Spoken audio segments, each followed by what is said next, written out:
Hello students. तो मैंने आप लोगों को लास्ट लेक्चर में बताया था कि किस तरह से हम लोग टू लीनियर इक्वेशंस को इफ़ टू वेरिएबल्स हो तो सॉल्व करते हैं।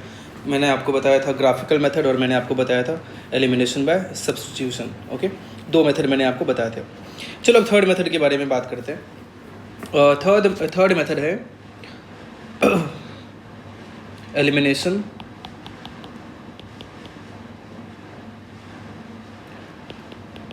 by equating the coefficient. Okay, equating the coefficient means coefficients को इक्वल करके हम लोग किस प्रकार किसी भी लीनियर इक्वेशन इनटू वेरिएबल को सॉल्व कर सकते हैं, ये उसकी कहानी है। तो इसमें हम लोग क्या करते हैं कि दोनों ही इक्वेशन में जो भी दो इक्वेशंस हैं उसमें या तो y का कोएफिशिएंट या फिर x का कोएफिशिएंट इक्वल कर देते हैं। अब आपको पता है कि कोएफिशिएंट क्या होता है, मीन्स x के साथ जो मल्टीप्लाइड है उसको कोएफिशिएंट कहते हैं। तो या तो x का कोएफिशिएंट या फिर y का कोएफिशिएंट हम लोग क्या कर देते हैं, इक्वल कर देते हैं। अब वो इक्वल करने के बाद क्या होता है, फिर उसमें हम लोग अगर उन दोनों इक्वेशंस को ऐड करेंगे या सब्ट्रैक्ट करेंगे तो फिर एक जो वेरिएबल होगा वो एलिमिनेट हो जाएगा और दूसरे का वैल्यू आ जाएगा। ओके, तो मैं आपको इसका एग्जांपल देता हूँ। जैसे कि सपोज एक इक्वेशन है, कोई भी एक नॉर्मल सा इक्वेशन ले लेते हैं हम लोग। जैसे कि अगर मैं लूँ जनरल सा एक equation 2x minus 3y equals to 5 and 3x minus y equals to, या 3x माइनस 4y ले लेता हूँ मैं, 3x minus 4y equals to 8। ये टू इक्वेशंस है। तो मैं आपको बताता हूँ कि इस मेथड का यूज़ करके हम लोग कैसे x और y का वैल्यू फाइंड कर सकते हैं। तो आप ध्यान से देखना और यह बात जान लो कि जनरली यही मेथड का यूज़ किया जाता है।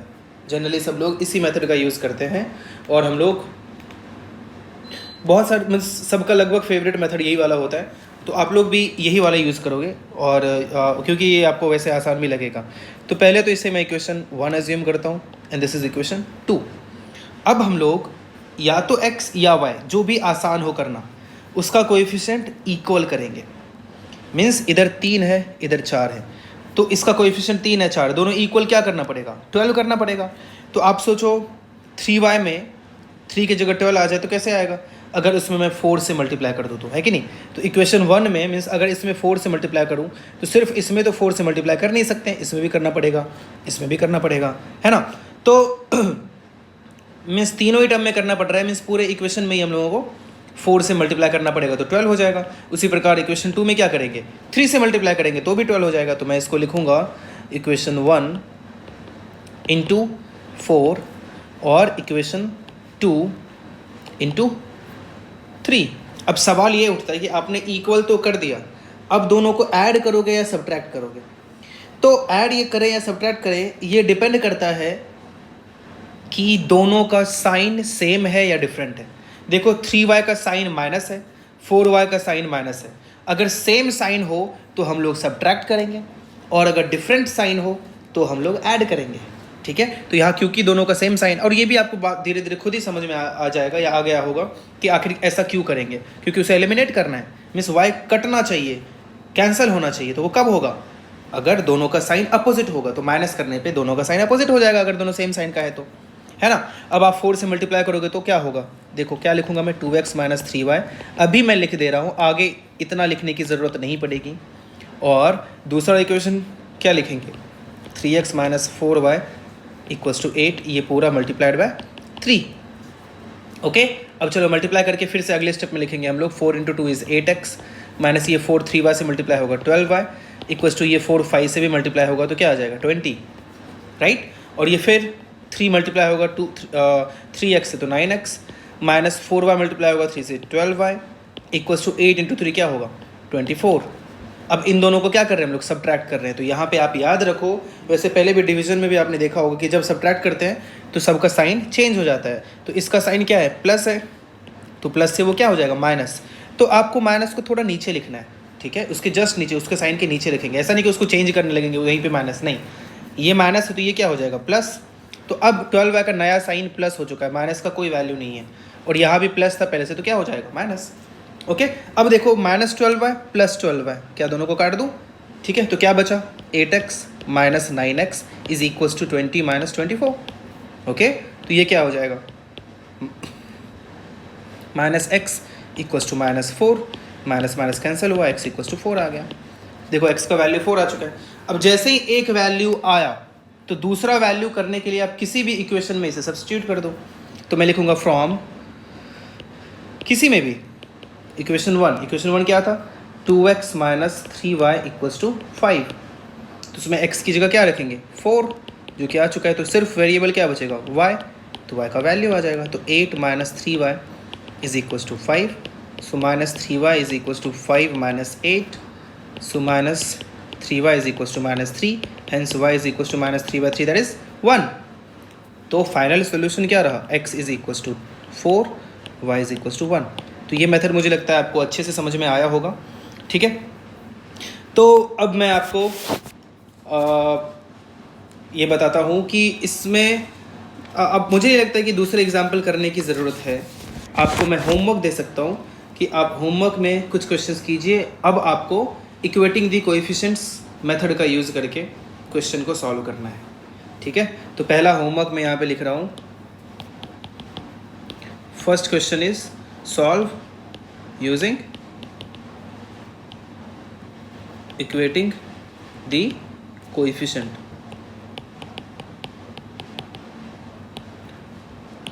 मुझे लगता है आपको इक्वेटिंग नहीं दिख रहा होगा, तो अच्छे से लिख देता हूँ, EQUATING, इक्वेटिंग दी कोएफिशिएंट्स। ठीक है, क्वेश्चन क्या है? 9x minus 4y equals to 8 and 13x plus 7y equals to 101। ये क्वेश्चन आप कीजिए।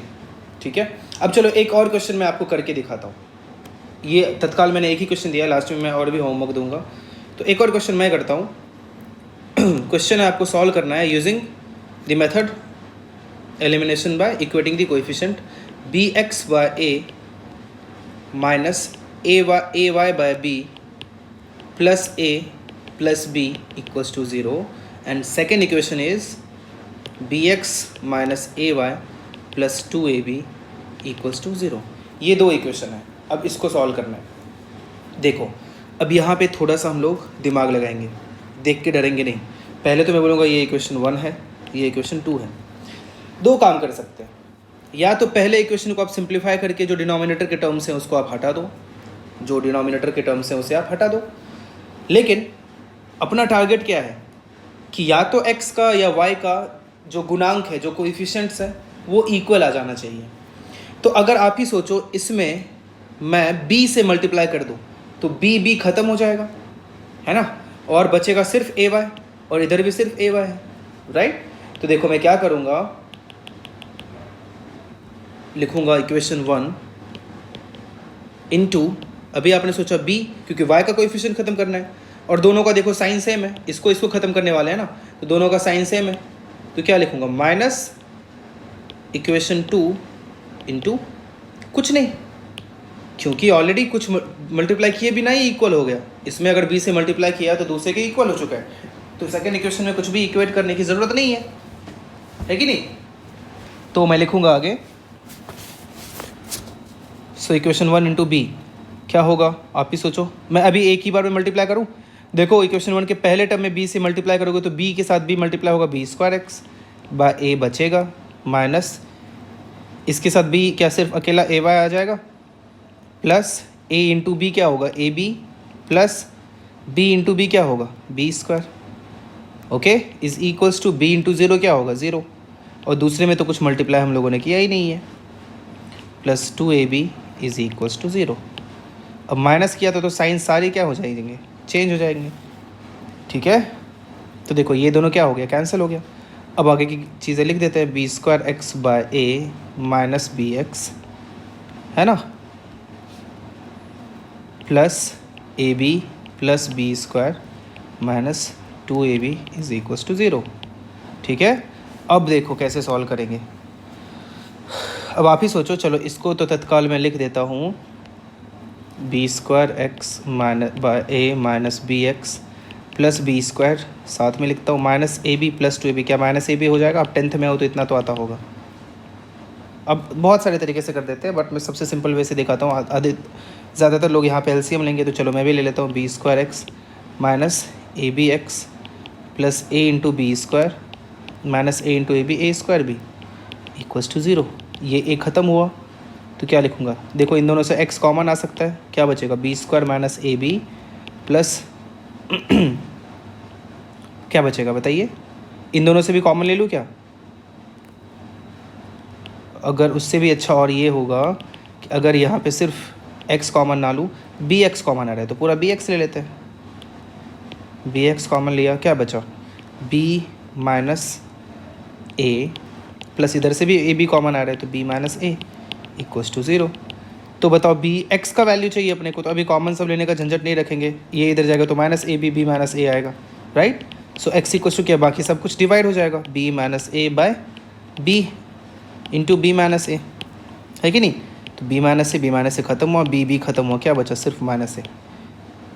अब मैं एक बात बताता हूँ, ये काम सीधे यहाँ से ही कर सकते थे।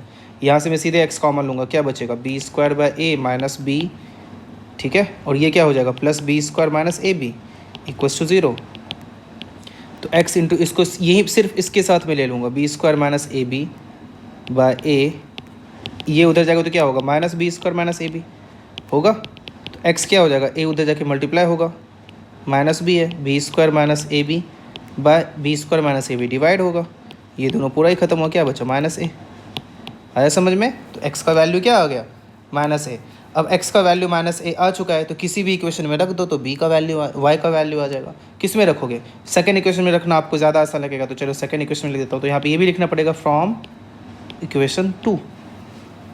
तो इक्वेशन 2 क्या था? B x minus a y plus 2ab equals to 0। तो x का वैल्यू माइनस ए आ चुका है, तो क्या ये माइनस ए बी हो जाएगा? Minus a y plus 2ab equals to 0। तो minus a y plus a b equals to 0। So minus a y is equals to minus A b, hence y is equals to minus A b by minus a, minus minus ख़त्म हुआ, ए ख़त्म हुआ, क्या बचा? b। तो y का value b हो गया। तो फाइनल आंसर क्या रहा? a is x is minus A, y is b, ठीक है। ये फाइनल आंसर हो गया। तो ये इस टाइप के क्वेश्चंस में भी आपको देख के डरना नहीं है। एक चीज़ याद रखना कि कोई भी क्वेश्चन जो डरावना दिखता है ना, वो एक्चुअली थोड़ा सा आसान रहता है, थोड़ा सा दिमाग लगाने की ज़रूरत पड़ती है ना। ये आपको आगे और ये चीज़ काम आएगा कि डरावना जो क्वेश्चन दिखे समझ लो कि वो हम लोगों से हो जाएगा, ऐसा दिमाग में सबसे पहले डाल लो कि ये तो मैं कर लूँगा, ठीक है। तो फिर आपका कॉन्फिडेंस लेवल बिल्डअप हो जाता है, फिर वो क्वेश्चन के होने के चांसेस और बढ़ जाते हैं, है कि नहीं। तो कॉन्फिडेंस लेवल बढ़ा के रखना है और ये सोचना है कि हाँ ये क्वेश्चन तो मैं कर ही लूँगा क्योंकि ये टफ दिख रहा है। ये ऐसे ही इमेजिन करना थोड़ा मुश्किल होता है, लेकिन कोशिश करोगे तो हो जाएगा। चलो एक और टाइप का क्वेश्चन मैं करके दिखाता हूँ आपको, और भी किस टाइप के क्वेश्चन हो सकते हैं। वापस से सवाल है, solve using equating the coefficients. Question है 42/3x plus 4y plus 52/4y minus 3x equals to 5 and 7/3x plus 4y plus 13/4y minus 3x equals to 1, ठीक है। अब देखो ऐसे सवाल में ना आगे ये ऐसा कुछ भी लिखा रहता है, where 3x plus 4y can not be equals to 0। पता है अगर ये चीज़ नहीं लिखेगा तो कई लोग इस क्वेश्चन को गलत बोल सकता है कि नहीं ये क्वेश्चन गलत है सर, है कि नहीं। ये लिखना थोड़ा ज़रूरी होता है, क्यों? क्योंकि देखो 3x प्लस 4y डिनोमिनेटर में, तो डिनोमिनेटर कभी 0 के इक्वल नहीं हो सकता है कि नहीं। तो ये भी लिखा है, तो ये थोड़ा कॉमन सेंस भी होता है कि आपको डिनोमिनेटर 0 नहीं लेना है, बट फिर भी मैंने लिख दिया, ठीक है। अब देखो ऐसे क्वेश्चन को कैसे करेंगे, ध्यान से देखना। अब आप ध्यान से देखोगे तो यहाँ भी 3x प्लस 4y दिख रहा है, इधर भी 3x प्लस 4y दिख रहा है, इधर भी 4y माइनस 3x दिख रहा है, इधर भी 4y माइनस 3x दिख रहा है ना। तो हम लोग क्या आखिर लिखे हैं जिससे कि ये सब थोड़ा आसान सा दिखे? क्या आखिर ऐसा लिखे हैं? तो हम लोग एक काम कर सकते हैं, हम लोग इसे अज्यूम कर सकते हैं कि 3x + 4y = a। कई लोग सबसे पहले ऐसे स्टार्ट करेगा और फिर बोलेगा 4y - 3x को भी अज्यूम कर लेता हूँ b, ठीक है। और फिर इक्वेशन क्या हो जाएगा, 42/a पहला इक्वेशन होगा प्लस 52/b = 5, और दूसरा इक्वेशन होगा 7/a + 13/b = 1। देखो अब तो दो इक्वेशन, दो वेरिएबल हो गया, इससे बिल्कुल हो जाएगा, ठीक है। आराम से आप थोड़ा सा सॉल्व करोगे, हो जाएगा। लेकिन पता है इससे भी आसानी से हो सकता था ये, अगर थोड़ा सा अजम्पशन हम लोग और राइट करते, तो थोड़ा सा डिफरेंट अगर अजम्पशन करते हम लोग, तो देखो क्या लिखते हैं हम लोग। ये भी गलत है, सॉरी सही है, मैं गलत नहीं बोल रहा हूँ, इससे भी बिल्कुल हो जाएगा। लेकिन हम लोग अगर ऐसा अज्यूम करें तो कि 1/3x + 4y को a ले लूँ और 1/4y - 3x को b ले लूँ, तब देखो और भी अच्छा सा दिखेगा। इस केस में इक्वेशंस क्या क्या हो जाएंगे, आप ही देखो। 42 × 1 ये टर्म था ना, है कि नहीं? तो क्या लिखूँगा मैं, a + 52b = 5, और दूसरा इक्वेशन क्या होगा, 7a + 13b = 1। अब आप देखो ध्यान से, तो ये ज़्यादा आसान तरीका दिख रहा है, ये बिल्कुल सही है, मैं इसको गलत नहीं बोलूँगा। कई बार मैं ऐसे ही सॉल्व करता हूँ, है ना, लेकिन ये तरीका और भी आसान है, इससे और इजीली हो जाएगा।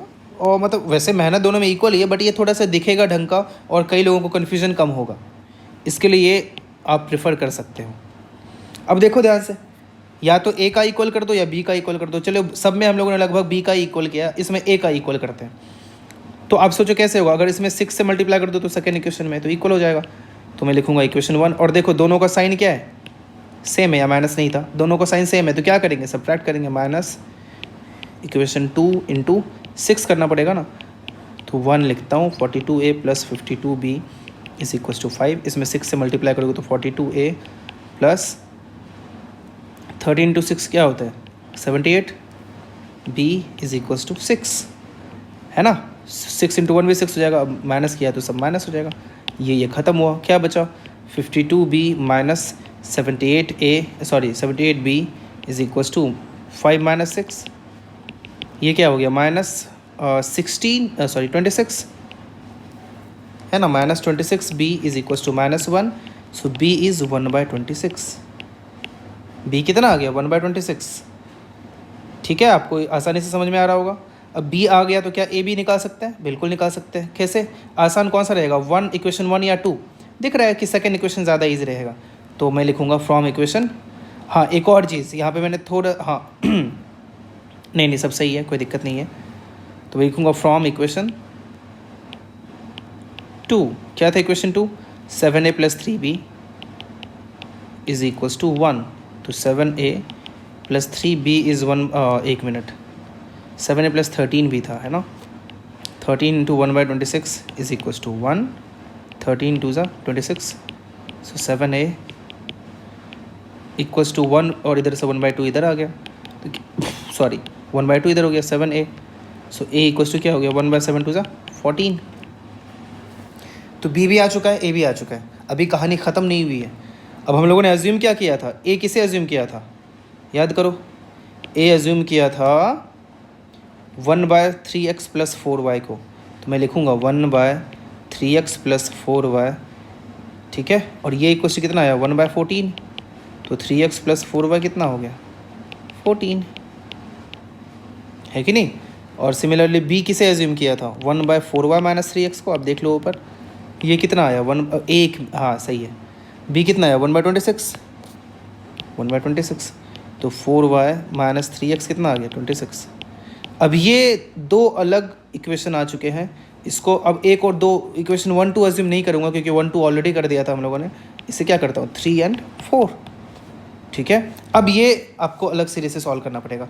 एक मिनट ध्यान से देखो, तो अगर इन दोनों को ऐड कर दे तो कन्फ्यूज़ मत होना, सेकेंड इक्वेशन में जो फोर्थ इक्वेशन है उसमें x बाद में लिखा है, तो सॉरी, अगर ध्यान से देखो तो अगर दोनों को ऐड कर दे तो ये 3x और 3x सीधे ही ख़त्म हो जाएगा, तो मैं लिखूँगा इक्वेशन 3 + इक्वेशन 4, तो क्या हो जाएगा, 3x + 4y is equals to 14, 4y minus 3x is equals to 26।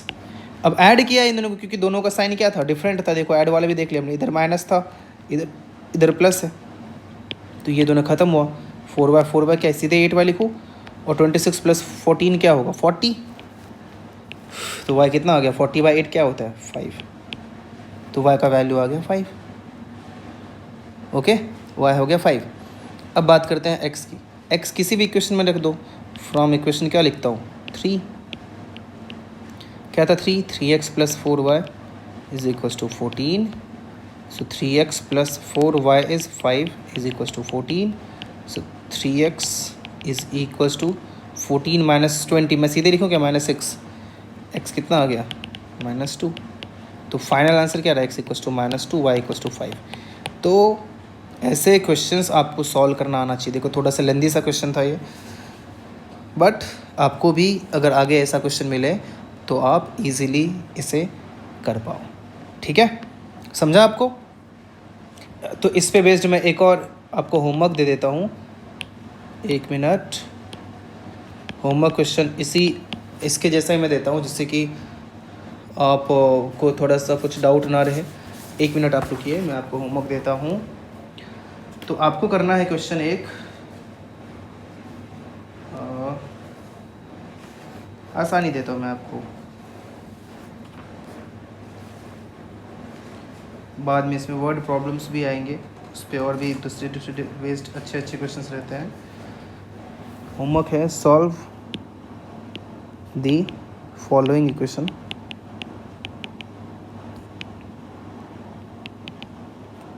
Five by x minus 1 plus 1 by y minus 2 is equals to 2 and 6 by x minus 1 plus 3 by y minus 2 is equals to 1। ठीक है, ये दोनों आपको इस प्रकार ही solve करना है जैसे मैंने ऊपर करके दिखाया। ओके, तो आगे बढ़ते हैं।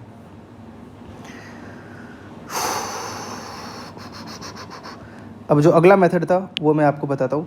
अगला मेथड क्या था, क्रॉस मल्टीप्लिकेशन, यही था ना। अगला मेथड क्या था, क्रॉस मल्टीप्लिकेशन।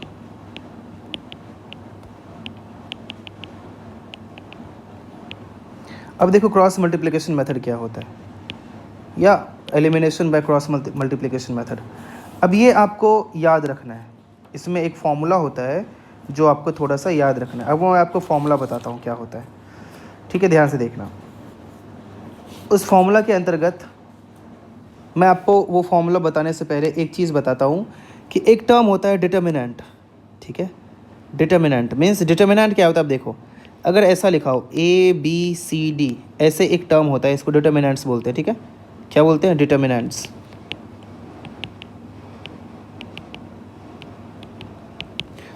हम लोग जब 12th में आप जाओगे तो 12th में डिटर्मिनेंट्स एंड मैट्रिसेस पढ़ोगे। मैट्रिक्स डिटर्मिनेंट्स हम लोग 12th में पढ़ते हैं अगर IIT का प्रिपरेशन करो तो।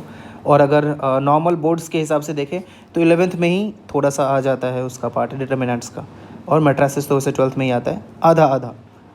लेकिन अगर IIT के हिसाब से जाओ तो आपको डिटर्मिनेंट्स, मैट्रिसेस ये सब 12th में पढ़ना होता है। ओके, तो देखो अगर ऐसा कुछ लिखा हो तो इसमें कुछ नहीं करते हैं, इसको क्रॉस मल्टीप्लाई करते हैं, इन दोनों को मल्टीप्लाई करते हैं, इन दोनों को मल्टीप्लाई करते हैं, तो इसका वैल्यू हो जाएगा AD माइनस BC। इसका वैल्यू क्या हो जाएगा, AD माइनस, बस इतनी सी कहानी होती है। मगर समझ लो ऐसे 2 3 4 -1 लिखा हो, इसका वैल्यू क्या होगा, 2 को मल्टीप्लाई करेंगे -1 से, -4 को मल्टीप्लाई करेंगे 3 से, 12, क्या आ जाएगा, -14। अब ये चीज़ मैं आपको यहाँ क्यों बता रहा हूँ, ये चीज़ मैं इसलिए बता रहा हूँ क्योंकि इसका यूज़ करके फॉर्मूला याद रखना थोड़ा आसान हो जाएगा। कैसे मैं बताता हूँ। अब इसमें जैसे दो इक्वेशन है, मान लो A1x plus B1y plus C1 equals to 0 and A2x plus B2y plus C2 equals to 0। ठीक है, ऐसे दो इक्वेशंस हैं। तो देखो क्या करेंगे, यहाँ पे मैं लिखूँगा, ध्यान से देखना, x divided by something equals to -y divided by something equals to 1 divided by something. ध्यान से देखना, अब x डिवाइडेड, ये फॉर्मूला होता है, ये फॉर्मूला किधर से आया, क्या आया, वो आप अभी रहने दीजिए। ठीक है, वो अभी नहीं सोचेंगे हम लोग, वो हम लोग बाद में देखेंगे जब डिटर्मिनेंट्स पढ़ेंगे, मतलब 12th स्टैंडर्ड में, तब ये सब भी समझ में आ जाएगा कि अच्छा इसीलिए ऐसा कुछ होता है। ओके, अभी फ़िलहाल आप इतना ही जानो। x डिवाइडेड बाय, देखो x डिवाइडेड की बात हो तो x वाले को कवर कर दो, x डिवाइडेड की बात हो तो x वाले को ऐसे कवर कर दिया। मतलब आप ऐसे उंगली इसके ऊपर रख दो, मैं ऐसे उंगली रखूँगा तो आपको दिखेगा नहीं, उसकी वजह से मैंने ऐसे इसको कवर कर दिया। जो बचा, ठीक है, जो बचा उसका कोएफिशिएंट और कांस्टेंट टर्म का डिटर्मिनेंट आप लिख दो, कंफ्यूज मत करना, ठीक है, ऐसे लिख दिया। अब जब पहले देखो प्लस, यहाँ प्लस है, फिर माइनस है, फिर प्लस है, ऐसा कुछ होता है। ये भी क्यों होता है, प्लस माइनस प्लस ही क्यों जाता है, पहला प्लस दूसरा माइनस तीसरा प्लस क्यों होता है, ये भी आप सीखोगे, अभी नहीं, बाद में, ठीक है। अभी के लिए ये फॉर्मूला ही सिर्फ देखते हैं हम लोग, आगे बढ़ते हैं।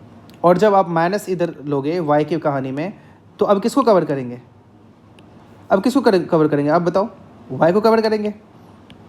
तो मैंने क्या कर दिया, ऐसे देखो y को कवर कर दिया। अब भी y के ऊपर उंगली रख दो, जो बचा y को कवर करो तो बचा क्या, x का कोएफिशिएंट और कांस्टेंट टर्म, ठीक है। और इसके बाद अब जब कांस्टेंट टर्म लिखेंगे तो किसको कवर करेंगे आप खुद बताओ, c को, है ना, तो c को लो कवर कर दिया। तो अब क्या लिखेंगे, x और y का coefficient, a1 a2 b1 b2, ठीक है। तो इसी में हम लोग अब अगर देखा जाए तो जो x वाला टर्म है, x bye b1 b2 c1 c2 equals to क्या है, 1 by a1 a2 b1 b2, है कि नहीं। तो बताओ x इक्वल्स टू क्या हो जाएगा, b1 c1 b2 c2 bye a1 a2 b1 b2।